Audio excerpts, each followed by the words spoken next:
Hi friends. అదో మా చెట్టు సీతాఫలకాయలు పాకానికి వచ్చినాయి, అందుకని సీతాఫలకాయలు కోయడానికి వెళ్ళా.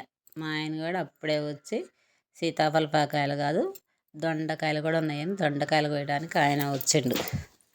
దొండకాయలు కోయడానికి చెట్టు అవి ములగ చెట్టుకి బాగా ములగ చెట్టుకి పైకి పోయినాయి.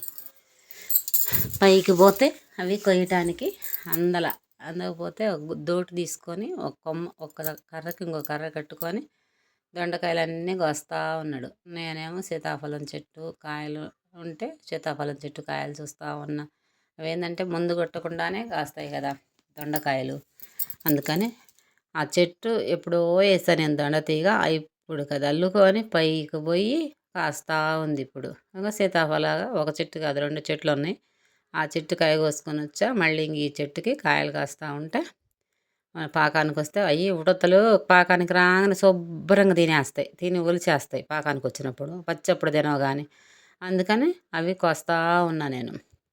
కోసుకొని మనం బియ్యం మూటలో కనుక పెట్టేస్తే బాగా పండిపోతాయి. బియ్యం మూటలో కానీ ఒక బాక్స్లో కానీ పెట్టేస్తే బాగా తెల్లవారేపాటికి బాగా మగ్గిపోతాయి. అందుకని నేను కూడా సీతాఫలాలు కోయడానికి వెళ్ళా. ఆయనేమో దొండకాయలు కోస్తున్నాడు. చెట్టుకి ఒక్క ముందు కూడా కొట్టకుండా పండిన పంట ఇవి. ఎందుకంటే అక్కడ కొట్టడానికి వీలు లేదు కదా, మీరు కూడా చూసారు కదా, మేత అన్నీ ఉంటాయి, గేదెలు అవి ఉంటాయి కాబట్టి కొట్టం. ముందు అయితే అసలు కొట్టం. అవి ముందు కొట్టకుండానే కాస్తున్నాయి సీతాఫలాలు దొండకాయలు.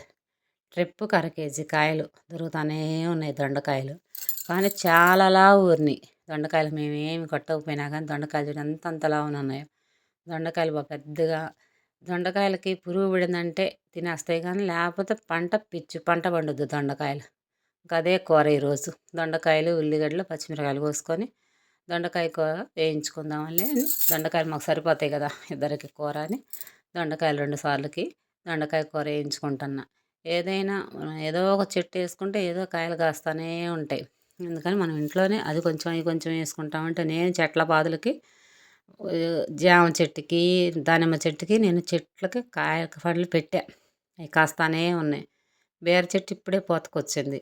బీర చెట్టు అయితే ఇప్పుడు ప్రస్తుతానికి దొండకాయలు కొంచెం కాకరకాయలు అవి కాస్తూ ఉన్నాయి. బీరకాయలు ఇంక ఈసారి ట్రిప్ పడతాయేమో బీరకాయలు. ఇంకా మేమిద్దరం అన్నం తింటున్నాం. అయిపోయింది మధ్యాహ్నానికి అన్నము కూర వేసుకుంది. ఎప్పుడైనా ఇద్దరం ఏ చేనికి వెళ్ళినా ఇద్దరమే వెళ్తాం, ఇంట్లో ఉన్న ఇద్దరమే ఉంటాం కాబట్టి ఇద్దరం ఒకేసారి తినేస్తాం అన్నం. అందుకని ఇద్దరం ఒకేసారి పెట్టుకొని ఆయన కూడా వచ్చిండు. అందుకని ఇద్దరం తిందామని అన్నము ఇలా దొండకాయ కూర. దొండకాయలు కాస్తే పిచ్చగా కాస్తాయి. కాయకపోతే పురుగు పడిందంటే పడుద్ది. దొండకాయలు పిచ్చ పంట. ఆ పంట అయితే మాత్రం వేసుకోదగ్గవి, కానీ అవి ఇళ్ళల్లో వేసుకుంటే పురుగు ఎక్కువ పాకుద్ది. అందుకని దొడ్లలో మనం దూరంగా వేసుకున్నాం అనుకో చెట్లకి ఎక్కువ పురుగు పట్టదు. అది ఇళ్ళల్లోకి ఎక్కువగా వస్తాయి. బొచ్చు పురుగు అనేది పడుద్ది బాగా. ఆ పురుగు పడకుండా అప్పుడప్పుడు ముందు కొట్టుకోవాలి. ఒక్కసారి శుభ్రంగా తినేస్తుంది ఆ కాయ పూతంతా. పురుగు పడకుండా ఉంటే మాత్రం బ్రహ్మాండంగా వస్తాయి. అందుకని ఇంక దొడ్లో చెట్టుకైతే బాగుంటుందని ఆ చెట్టుకు పెడితే ముల్లగ చెట్టు నిండా అలుకుంది అది.